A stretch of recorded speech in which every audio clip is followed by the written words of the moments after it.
Good morning, everyone, especially to our teacher, Miss Jairani Marinduque. So, my name is Clarence Privado, and I am your reporter for today. So, today I am going to discuss the two of the market structures, which are the monopolistic competition and oligopoly. So, in this chapter, the two market structures that fall between extremes are discussed. Monopolistic competition contains a considerable amount of competition mixed with a small dose of monopoly power. Oligopoly, in contrast, implies blend of greater monopoly, power, and less competition. So first, monopolistic competition is defined listing important characteristics, typical examples, and efficiency outcomes.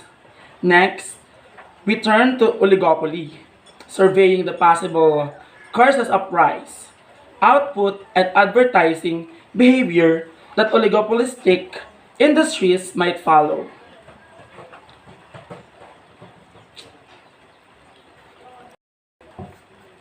So, first, we have the monopolistic competition market structure. A market structure characterized by, first, many small sellers. Second, a differentiated product. Third is easy market entry and exit. So, this market entry structure fits many real-world industries. The first one is many small sellers. The exact number cannot be stated. So this structure is one where the seller can set prices slightly higher or improve services independently without fear that competitors will react by changing their prices or giving better services.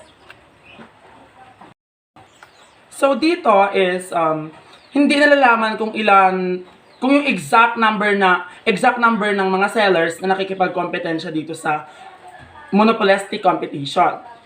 Marami silang nakikipagkompetensya dito.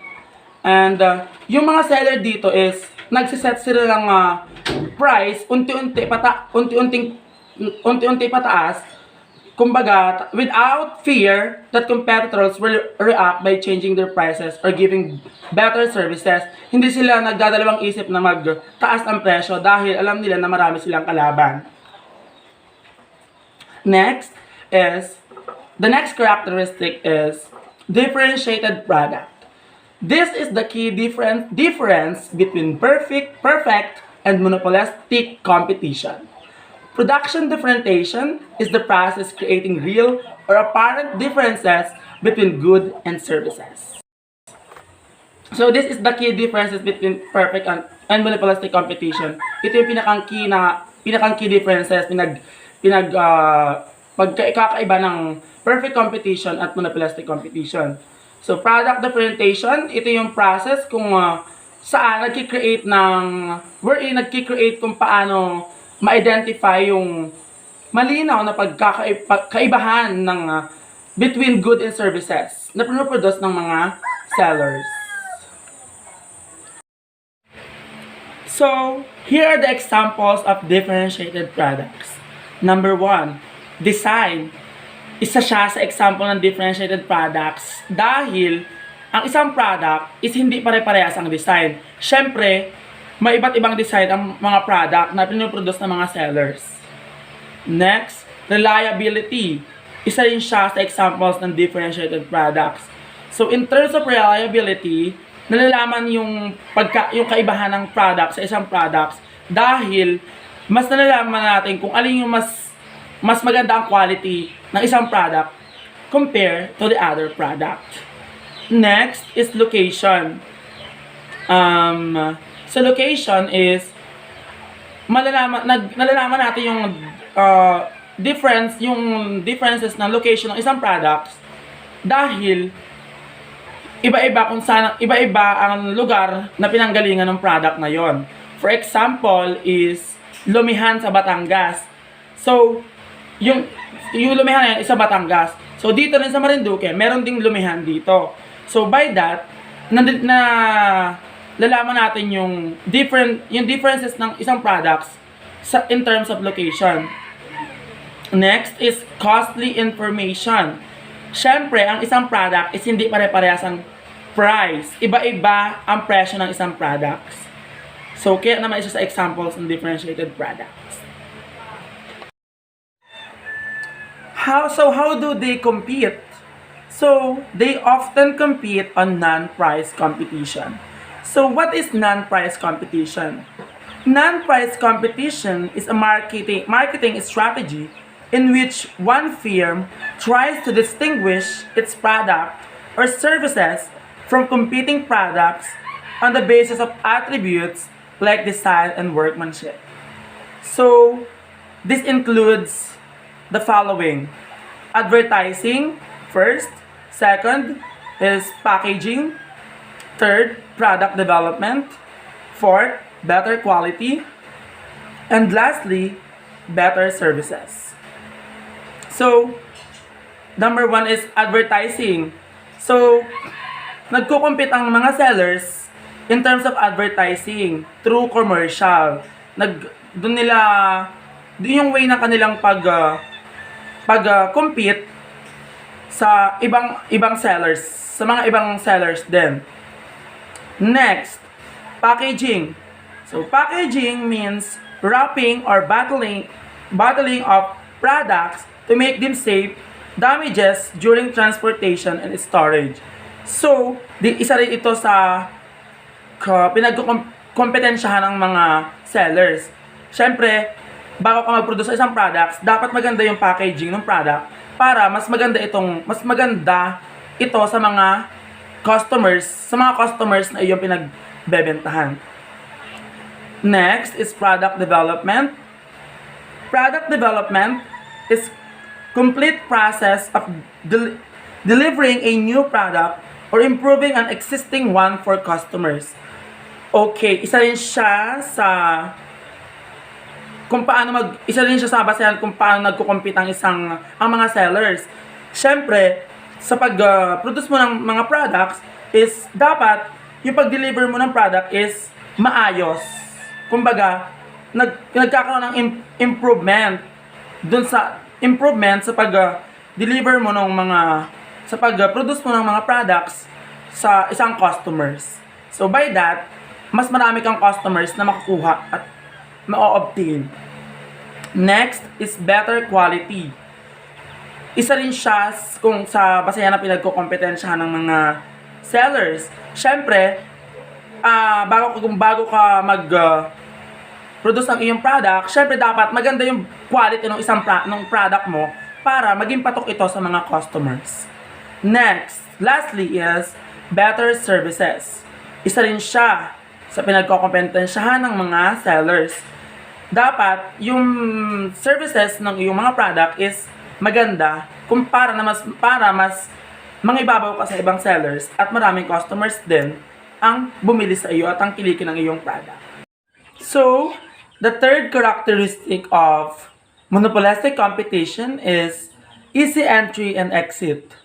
So, they face low barriers to entry, but it is not as easy to enter as perfect competition. Because there are differentiated products, it is hard for firms to get established in these markets. So, yung mga may balak na magpasok or mag-enter ng kanilang bagong business, so, mapapadali yung kanilang pagpasok ng kanilang business kasi mababa lang ang chance ng mga barriers na iyong kakaharapin. Pero hindi kasing dali ng perfect competition. Kumbaga, may mga barriers din dito sa monopolistic competition, pero hindi naman yung difficult barriers para magsimula ka ng isang negosyo. So, marami din na iba't ibang products, mga differentiated products dito, kaya medyo nahihirapan yung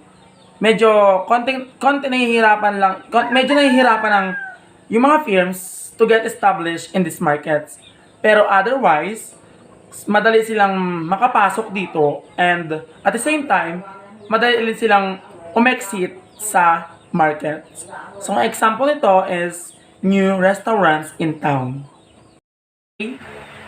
Next is monopolistically competitive firms are price makers. They are not price takers, meaning they let the market set the price.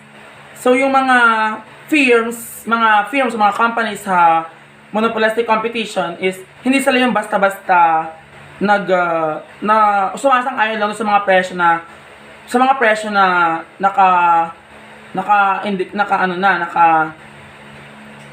nakadating presyo na. Meaning, they let the market set the price. Kumbaga, yung pinapababayaan nila na yung market ang mag-set ng price para maging patas yung price ng isang product at hindi magkaroon ng conflict between the other firms.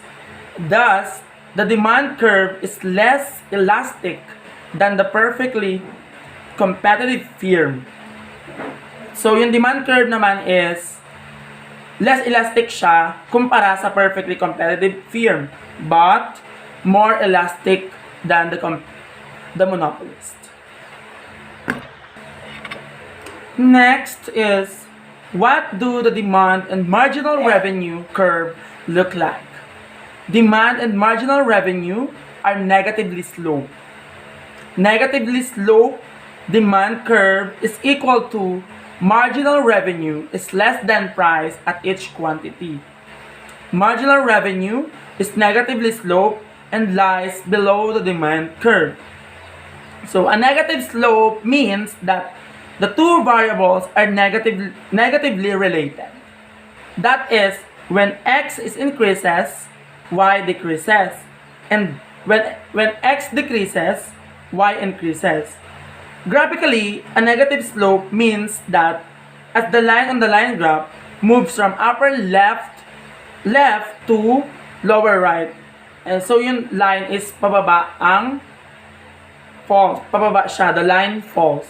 So dito is when x is increases, y decreases, and when x decreases, y increases. Example, in fish market, kapag mataas yung presyo ng kapag mataas yung presyo, kilo nung isang isda, syempre, konti lang yung mga taong bibili kasi mataas lang. Pero, kapag mababa naman yung presyo ng isda, maraming tao ang bibili kasi mura lang sila at makakatipid sila doon. Now, let's proceed to the short run in monopolistic competition. The monopolistically competitive firm will maximize profit at marginal revenue is equals to marginal cost. If short-run economic losses occur, then the firm will exit the market. So, here in a short run, firms produce the quantity where MR is equal to MC, just like in the other industries. So it is possible to make a profit in the short run. And at the profit maximizing output price is higher than average total cost. And the firms enjoy an economic profit in the short run. So, sabi dyan is yung mga firms sa monopolistic competition will maximize profit. So how? How can short run maximize profit?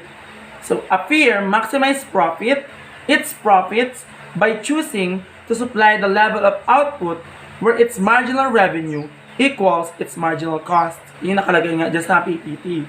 MR is equal to MC. So, if short run economic losses occur, then the firm will exit the market.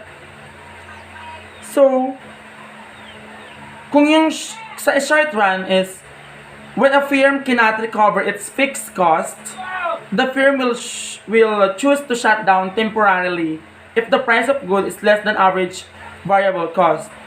So, kung yung ekonomiya or economic is bumagsak, so yung mapipilitan yung mga firm na umalis dun sa market kasi alam nila na malulugi sila.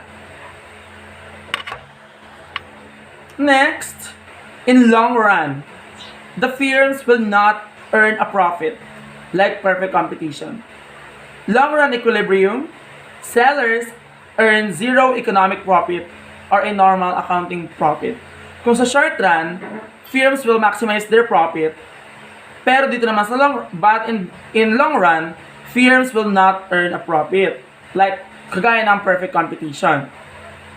So, economic profit here is zero in the long run because of the entry of the new firms. Dahil may maraming mga firms na pumapasok din sa isang market. Kaya wala sila nakukuha na tubo, which drives down the market price. Yun nga yung sinasabi ko na yung presyo sa isang market is bumababa. Kaya marami ang hindi nakakakuha ng economic profit yung mga firms kasi marami ang kakompetensya nila sa market. So this graph shows the short run equilibrium. The profit maximizing quantity where marginal revenue equals to marginal cost is, for example, is 150 pairs of jeans per day. So the maximum price consumers are willing to pay for 150 pairs is $70 per pair. So the average total cost to produce 150 pairs is $20 per pair. So economic profit is $50 per pair or 7,500 per pair a day. So ang makukuhang economic profit dito sa short run equilibrium is, for example, just example na yan is $50 per pair or 7,500 per day, dollars per day. And yung 20 pesos na yon is siya yung magiging parang presyo ng isang product. Yes. This graphs shows the adjustment from short run to long run. So short run economic profit creates an incentive for entry of new sources. So yung economic profit in short run is will create nag-create ng panibagong mga resources, yung pag-enter ng mga panibagong resources, pag-produce ng mga new resources dahil may mga tubo na silang kinita. So ginagamit nila yon to produce or for entry of a new resources. With increased competition, demand decreases to D and the marginal revenue decreases to MR. So now, let's proceed to the next market structure, which is the oligopoly market structure. So what is the oligopoly market structure? It is an imperfectly competitive market structure in which a few large firms dominate in the market. So from the word imperfectly competitive market competitive market. So hindi siya perfect na nakikipag-kompetensya sa mga competitors. Tapos dito sa oligopoly market structures, yung iilang malalaking kumpanya lang ang nangingibabaw sa market. So how to define an oligopoly? First, we have three characteristics of oligopoly. First is few sellers. Next is either a homogeneous or a differentiated product. And lastly, difficult market entry. First, few sellers. Again, there is no specific number that must dominate an industry before it is an oligopoly. The components of an oligopoly are the mutual interdependence. So, yung mga firms dito sa oligopoly are mutual interdependent. Meaning, nagtutulungan sila at hindi sila nakikipag-kompetensya. Unlike sa monopolistic competition na mayroong competition.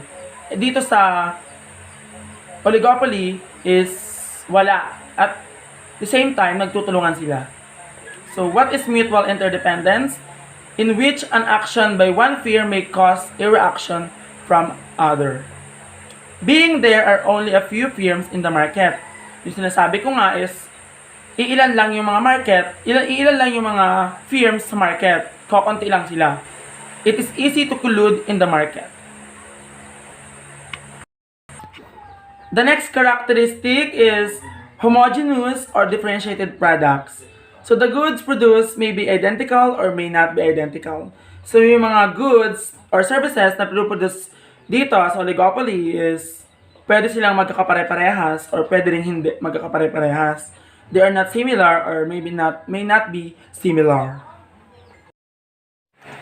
And next, the last characteristics is difficult entry. Kung sa monopolistic competition is easy market entry or exit, dito naman sa oligopoly is difficult entry. So here are some barriers. Number 1, exclusive financial requirements. So yung mga financial requirements that are needed here in oligopoly is exclusive. Meaning, pili lang yung mga requirements na kinakailangan para mag-create ng isang business sa market. Next, control over the essential resources.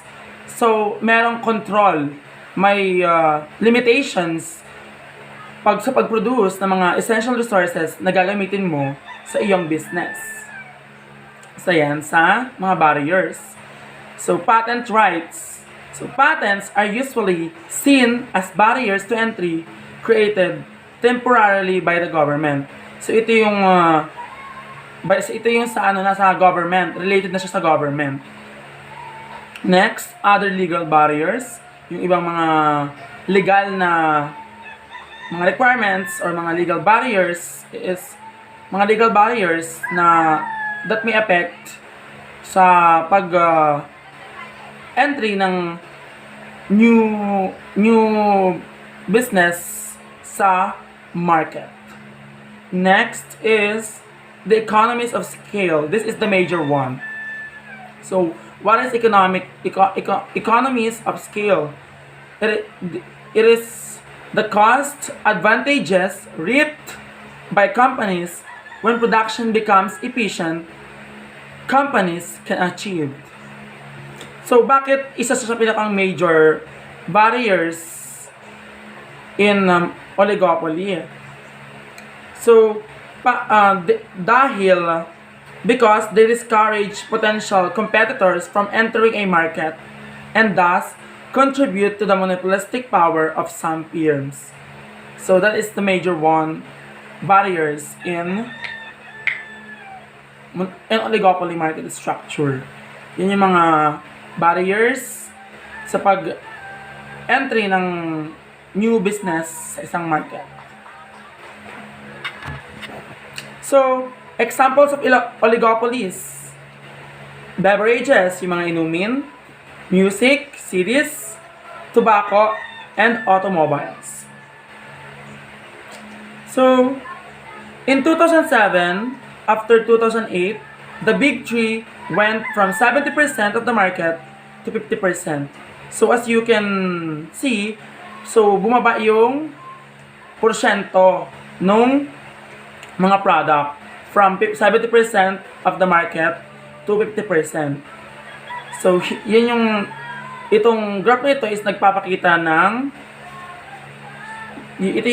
ng market share of largest sellers in market.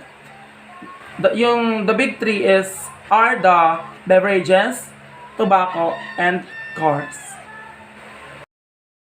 So next is the price and output for an oligopolist. So the maximized price is not as simple as at marginal revenue is equals to marginal cost. One player's move depends on the anticipated reactions of the opposing players. So the oligopoly can compete on several different levels. So we have 4 different levels, and these are the non-price competition, price leadership, the cartel, and the game theory. in oligopoly market structure. Number one, we have the non-price competition. They often compete using advertising and product differentiation, same as to monopolistic competition. That na wherein sila yung kanilang product is ina-advertise nila through commercial and product differentiation. So this is why research and development is so important in this type of firms. Next, price leadership. They play a game of follow a leader. So kung alam niyo yung game na follow a leader, so ito yung ginagamit dito sa price leadership. So, price leadership is a pricing strategy in which a dominant firm sets the price for an industry and the other firms follow. So yung price leadership is a process of, ito yung proseso na kung saan, ito yung process of pricing strategy na kung saan yung mga nangingibabaw na mga mas malalaki, mga nangingibabaw na firm, na mga company ang nagsiset ng price sa industry. At yung ibang mga firms naman is sumusunod lang dun sa price na sinet ng mga dominant firms. Next, collusion. An agreement among firms in the industry to divide the market and fix the market. So, ito yung agreement among the firms na include sa oligopoly market structures. So, ang purpose ito is to divide the market and fix the market. For example, is yung mga bilihan ng mga damit is dyan sa isang banda dyan, sa isang banda. So, dito naman yung bilihan ng mga short. Kumbaga, yung sa isang market is dinedivide nila, pinag-iiba-iba nila yung mga products, mga iba't ibang products para mas maging maayos tingnan sa isang market. Next, the cartel. Firms may decide to avoid price wars, and they may openly or secretly conspire to form a monopoly called a cartel. So, dito sa cartel is yung mga firm is ina-avoid nila yung price wars, yung naglalaban sila sa mga presyo, sa pagtaas ng presyo. At sila ay nagtutulungan openly or secretly para to form a monopoly. And ito na ngayon tinatawag na cartel. So what is cartel? A cartel is a group of firms that formally agree to control the price and the output of the product. To control the price and the output of the product. So sila yung mga firms na nag-agree para makontrol yung pagtaas at pagbaba ng price and output ng isang product. So these are the anatomy of cartels. Number one, reaching agreement. Siyempre, dito sa cartels, meron silang agreement na isinasagawa. And next, new sources of supply.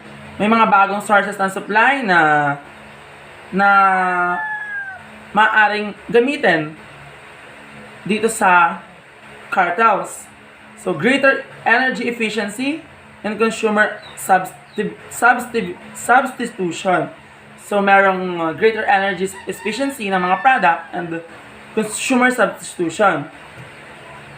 Next is detecting and preventing cheating. Yes, anatomy is pina-prevent nila yung cheating sa isang market na kumbaga dapat walang mangyaring dayaan at dapat lahat ay patas lamang para maiwasan yung conflict or competition. So, enforcing the agreement, mas pinapalakas pa nila yung agreement nila. So, bakit? Para maging maayos at maging maayos ang isang market na walang kahit anong gulo na mangyari. Lastly is the game theory. So, game theory is a model of strategic moves and counter moves of rivals. They are mutually interdependent because an action by one firm may cause a reaction from other firm. So, sila ay nagtutulungan din. And, kapag yung isang firm is gumawa ng isang bagay na ikakasira ng iba or ikakaganda ng isang market, so yung isang market will magre-react din siya doon sa ginawa ng isang firm. So, game theory. In oligopoly structure, a few firms compete for their customer. Sa oligopoly structures, yung mga iilang company is nakikipag-competensya sila sa kanilang customers kasi alam nila na kokonti lang silang mga firms sa isang market. So, sinusulit nila yung pagkakataon na makipag-compete sa kanilang customers. One firm may gain customers by decreasing the price at the expense of other firms, or they may increase advertising. So, nakakagain sila ng customers by decreasing the price. In an oligopoly, the important element is those firms that do not follow suit will lose customers. So, ang pinakang importanteng element daw sa oligopoly is kung sino yung firms na hindi sumunod dun sa agreement is mawawala ng customers. Kasi meron kayong agreement tapos hindi ka susunod. So, mawawala ka talaga ng customers. However, if the other firms react competitively by doing the same, then all the firms lose. So, kung yung lahat naman na firms kung lahat naman ng firms na yon is mag-react at hindi din susunod dun sa mga agreements na kanilang ginawa, so lahat ng firms is malulugi or masisira, mawawala. They will lose their firms. Thus, each firm finds itself on the horns of dilemma. This example is known as the classic prisoner's dilemma.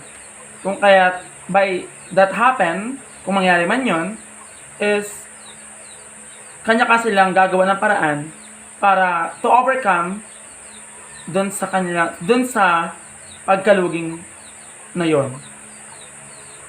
An example is known as the classic prisoner's dilemma.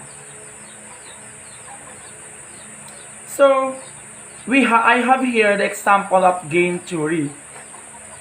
To see how this works, think about two touring Americans who just met at a train station in a small foreign country. Si Joe at si William. So, the two are taken into the local police station under the suspicion of being involved in a local robbery of the bakery. So, napagbintangan sila ng mga pulis na kasama sila dun sa pag-hold up sa pagnanakaw or pag-hold up sa bakery. The two are told that it will make the police's job easier if they confess immediately, giving them 6 months of jail time each. But they are also told that if one confesses each and the other does not, then the one who confesses will get 6 months of jail time. But the one who does not confess will get 12 months. If neither confesses, both will be held for 3 months while the investigation continues. Kung sila ay magko-confess parehas, so bibigyan mo sila ng 3 buwan habang yung investigations ay pinapagpatuloy. So William and Joe are not allowed to communicate with each other. Hindi sila pinapayagang mag-communicate with each other. So ang tanong dito is, will they confess? So yan ang sasagutin natin dito. So, these are the example of, ito nga yung parang matrix form ng example ng game theory. So as you can see, on the above, yun yung choice ni Joe. And sa side is choice naman ni William. So first is, kung magko-confess si Joe, pareha silang magkakameron ng 6 months each, 6 months pareha sila sa kulungan. At kung hindi naman confess si Joe, si William is magkakameron naman ng 12 months. Kung hindi naman magko-confess si Joe, so Joe will take 12 months of jail time, while William will take 6 months in jail time. And both of them have 3 months jail time each. Dito naman sa choice ni William, kung magko-confess naman si William, is 6 months each din ang meron sila. Tapos, si Joe is magkakaroon naman ng 12 months in jail time. So, kung hindi naman magko-confess si William, si Joe will take 6 months in jail. And William will take 12 months in jail. And both will also take 3 months each in jail. For both Joe and William, the best choice depends on what the other does. If Joe confesses, then William can save 6 months of jail time by also confessing. The same will hold for William if he thinks that Joe is going to confess. But if neither confesses, they both will only receive 3 months of jail time. Joe and William must each decide, without communicating with each other, whether to confess. So, alam ni Joe na kapag si William ay hindi nag-confess, so, makakapag-confess siya. At ang may spend na lang na months sa jail is 6 months. Or kung hindi siya magko-confess, mag-spend siya ng 3 months. But if William does confess, then Joe's failure to confess will cost him an additional 6 months in jail. So, the story of William is the same. Halos parehas lang story nila kung kaya sila pumili ng kanilang desisyon. Thus, each man has an incentive to confess if he thinks the other one will, but an incentive not to confess if he thinks the other will also remain silent. So, the question is, how does this apply to oligopoly? So, the firm must make decision in the same way. So, yun dapat ang firms in oligopoly is magdedesisyon sila sa parehas na pamamaraan. Like this example that are given. Dahil sila is mutual interdependence, dapat sila is talaga nagtutulungan. They are dependent on what the other firm is going to do. Sila ay dependent. From the word dependent, ibig sabihin, umaasa sa isa't isa. Kung ano yung gawin ng isang firm, so ganoon din yung gagawin ng isang firm. For instance, if one firm cuts its price, then how do the other firms react? Do they choose to advertise or not? So, remember that there is always a trade-off for the individual firms. Laging merong trade-off, palitan sa individual firms. So that would be all. Thank you and keep safe everyone. I hope you learned in my presentation.